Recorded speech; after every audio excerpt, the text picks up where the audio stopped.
አጠቃላይ የኮሪደር ልማት እሳቤ በከተሞቻችን ላይ እያመጣ ያለው ለውጥ በጣም ተስፋ ሰጪና አስደማሚ ጸጋ ተብሎ ሊወሰድ ይችላል። በአዲስ አበባ ከአዲስ አበባ ውጭ ባሉ ከተሞችም አጠቃላይ ይህ ኮንሰፕት አመራሩ ከቢሮ ወጥቶ በየመንገዱ ያሉ ችግሮች እየፈታ የመሄድ ልምምድ መጀመራችን ከተሞቻችን የሚገባቸውን መልክ እንዲይዙ በእጅጉ እያገዘ ነው። አዲስ አበባ ላይ በመጀመሪያው ዙር 4 ኮሪደሮች ነበሩን። እነሱን ካጠናቀቅን በኋላ ሁለተኛው ዙር ላይ 8 ነበር የጀመርነው። ከ8ቱ 4ቱ ተጠናቀው ተመርቀዋል። ካሳንቺስ ተመርቋል። ከእንጦጦ 4 ኪሎ ያለው ተመርቋል። በየረር በኩል የሚሄደው ከአንበሳ ጋራጅ የሚጀምረው ተመርቋል።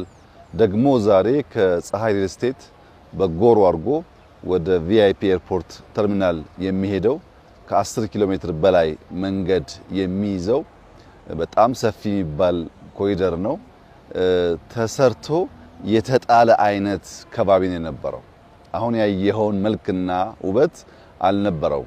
በዚህ ኮሪደር ውስጥ 11 ኪሎ ሜትር ገደማ መንገድ ሰፍቷል። 2 ሌን ነበር፣ 3 ሌን ተደርጓል። ከጎሮ ወደ ቦሌ የሚያቋርጠው ፉሊ አዲስ መንገድ ነው። እያንዳንዱ 4 ሌን ያለው መንገድ ተሰርቷል። ወክዌይ ከ30 ኪሎ ሜትር በላይ ተሰርቷል በሁለቱ ዳይሬክሽን። ባይክ ሩት ከ15 ኪሎ ሜትር በላይ ተሰርቷል። ሪቨር ሳይድ እንደዚህ የምታዩ አይነት በጣም ሰፋፊ ቦታዎች 5 ኪሎ ሜትር ገደማ የሚሆን ሪቨር ሳይድ ተሰርቷል። እዚህ ቦታ ላይ በጣም በስፋት ተተክሏል። ኢትዮጵያን እናልብስ የሚለው እሳቤ የሚታየው በዚህ ኮሪደር ነው። ከሲኤምሲ ጀምረህ ቦሌ እስከምትሄድ በጣም በስፋት ሚዲያኑም ከሚዲያን ውጭም ከመንገዱ ዋናው ኮርስ እየወጡ ሌፍት እና ራይት በስፋት በሚያስደንቅ ሁኔታ ተተክሏል። ቤቶች አምረዋል። ቢዝነስ ተጀምረዋል። የልጆች መጫወቻ ከ6 በላይ ስታዲየም በዚህ ኮሪደር ብቻ ተሰርተዋል። ፓርኪንጎች ተሰርተዋል። የመኪና ታክሲ መያዣ ቦታዎች ተሰርተዋል። በአጠቃላይ ያመጣው ኢምፓክት ውበት ብቻ ሳይሆን የፈጠረው ስራ የፈጠረው አክሰሲቢሊቲ ሰው ከሲኤምሲ ወደ መሃል ከተማ ለመሄድ ድሮ ከነበረው መንገድ ውጪ ያገኘው አማራጭ ደምረ ስታይ በጣም አስደናቂ ስራ ነው። እንደዚህ አይነት ስራዎች በሁሉም ከተሞች ፈጥነው ቢሰሩ በጣም ብዙ ኮንትራክተሮች እናወጣለን። በሎካል ስለሚሰራ ልጆቻችን በየሰፈሩ ፓርክ፣ መዝናኛ፣ ኳስ መጫወቻ፣ ላይብረሪ እንደዚህ ያለ ውብ ስፍራ ይኖራቸዋል። አገራቸውን እየወደዱ አገራቸውን እያደነቁ በዚያው ልክ ደግሞ ስራ እየተለማመዱና በስራ ውስጥ እያደጉ እንዲሄዱ ያደርጋል። ስራ ያለመደ ሰው አስቸጋሪ ነው። ስራ የማይሰራ ሰው ቁጭ ብሎ ስራን በንግግር ብቻ ማምጣት የሚቻል ይመስለዋል። እንደዛ አይደለም። ስራ አድካሚ ነገር ነው። ስታስበውና ስትገባበት ፈተናው አንድ አይደለም። በዚያ ውስጥ ያለፉ ሰዎች እየበዙ ሲሄዱ አሁን አዲስ አበባ ላይ የተፈጠረውን ልምድ በየሁሉም ከተሞች ስናሰፋው እንደ ሀገር ያለውን እመርታና እድገት በከፍተኛ ደረጃ የሚያረጋግጥ ይሆናል። ያው ዘንድሮ ኢትዮጵያ የምታንሰራራበት አመት ነው ብለን የጀመርነው በሁሉም መስክ በከተሞች ከፍተኛ ማንሰራራት አለ። በገጠር በእርሻው በቡና በሩዝ በበቆሎ በብዙ ፍሩት አይነቶች ብትወስድ ከፍተኛ ማንሰራራት አለ። በማይኒንግ ሴክተር ማንሰራራት አለ። በቴክኖሎጂው ማመን በማይቻል ደረጃ ማንሰራራት አለ። በፈለከው መስክ ብትሄድ ኢትዮጵያ እየተነሳች ነው። ጉዟ የሚቋረጥ አይደለም። ይሄንን ባቡር ተከትሎ አብሮ መጓዝ አለመጓዝ የግለሰቦች ምርጫ ቢሆንም የኢትዮጵያ ጉዞ የሚቆም አይደለም።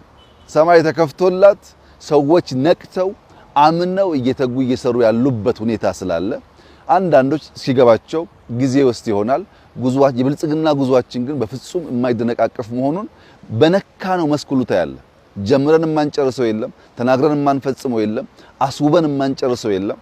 በየሄድክበት እንደ ኢትዮጵያ ላሉ ሀገራት በዚህ ስፋት ስራ ጀምሮ በዚህ ጊዜ መጨረስ የሚታሰብ አይደለም። ብዙዎቹ ሁሌም እንደሚጠይቁት ገንዘቡ ከየት መጣ እንደሚባለው የተለየ ገንዘብ መጥቶ ሳይሆን የተለየ ቪዥን እና የተደመረ የስራ ቲም እና መልካም የስራ ኢንቫይሮንመንት መፈጠሩ ብቻ ነው እንጂ አዲስ ሪሶርስ ብዙ የለም።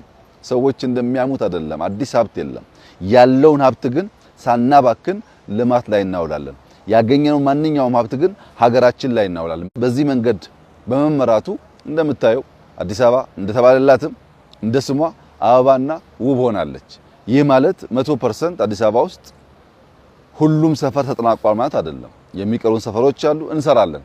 እጃችን ተፍታቷል፣ ስራ ለምደናል፣ ብዙ ሰዎች አግኝተንበታል። እንዴት ሳር እንደምንተክል፣ እንዴት ዛፍ እንደምንሰራ፣ እንዴት መንገድ እንደምንሰራ እናቃለን። ከየት ሪሶርስ እንደምናገኝ እናቃለን። ስለገባን እያሰፋን በሚቀጥሉት ጥቂት ዓመታት አዲስ አበባ በሙሉ የተሟላ መልክ ትይዛለች ብዬ አስባለሁ። አሁን አብዛኛው ወደ ሲኤምሲ፣ ወደ መገናኛ፣ ወደ ቦሌ፣ ወደ ጎሮ ያለው አካባቢ ኦልሞስት 100% አልቋል። ወደ እንጦጦ ያለው፣ ወደ ፒያሳ ያለው፣ አሁን ወደ ሳር ቤት ያለው አልቋል። የቀረን ወደ ጉለሌ አስኮ መሄጃ መንገድ ያሉት ወይራ ሰፈር አካባቢ ምናልባት ደግሞ ከወይራ በስተቀኝ ያሉ ወደ ሰበታ መሄጃ አካባቢ ናቸው። ከግማሽ በላይ የሆኑ አዳርሰናል። ሪቨርሳይዶቻችን እንደምታዩ በጣም ውብ ሆነዋል። ውበት ይቀጥላል፣ መበልጸግ ይቀጥላል፣ መስራት መትጋት ይቀጥላል። የኢትዮጵያ ማንሰራራት ወደ ኋላ በማይመለስ ሁኔታ እያደገና እየሰፋ ይሄዳል። የነቁ ይከተላሉ፣ ያልነቁ ያንቀላፋሉ። እኛ ደስ ብሎን በደስታ ለሀገራችን እንሰራለን። ይህ ይቀጥላል ለማለት ፈልጋለሁ። እጅግ አድርጌ አመሰግናለሁ።